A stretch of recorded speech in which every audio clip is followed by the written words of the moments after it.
I'll never forget the day I decided to explore the abandoned Oakwood Mental Asylum.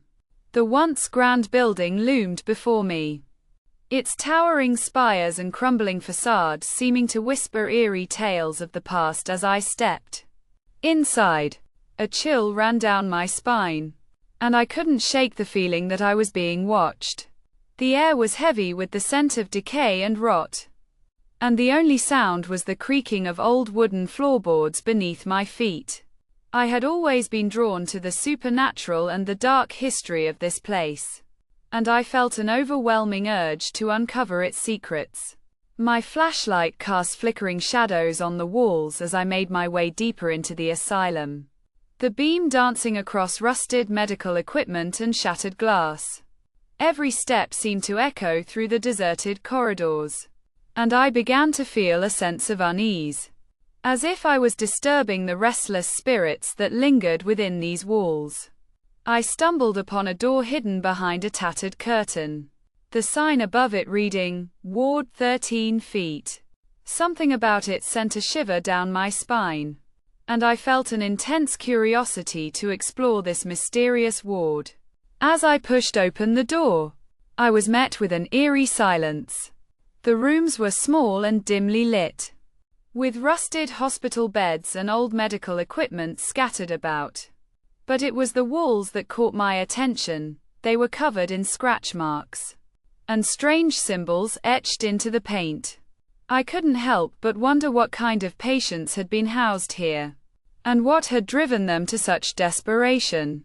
I continued to explore, my heart pounding in my chest, until I came across a room that seemed untouched by time.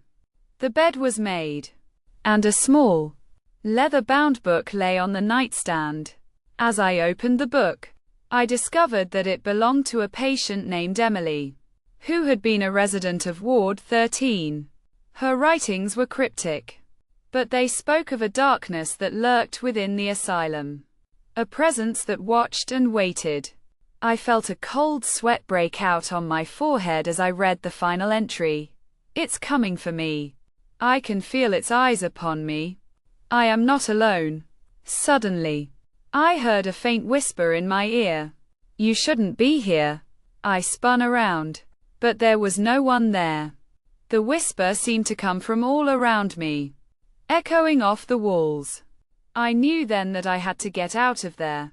But as I turned to leave, I realized that I was lost. The corridors seemed to stretch on forever, and I stumbled through the darkness, desperate to find a way out. And then, I stumbled upon a door that I was certain I had not seen before. It was slightly ajar, and I pushed it open, revealing a room filled with old medical records and dusty files. As I scanned the shelves, my eyes landed on a folder with my name on it. I felt a wave of terror wash over me as I opened the folder, revealing a series of medical records and photographs. The final photograph showed me standing in front of the asylum, with a caption that read, "Patient admitted to Ward 13 feet." I stumbled backward, my mind reeling with the implications. I was not an explorer. I was a patient, and I had never left.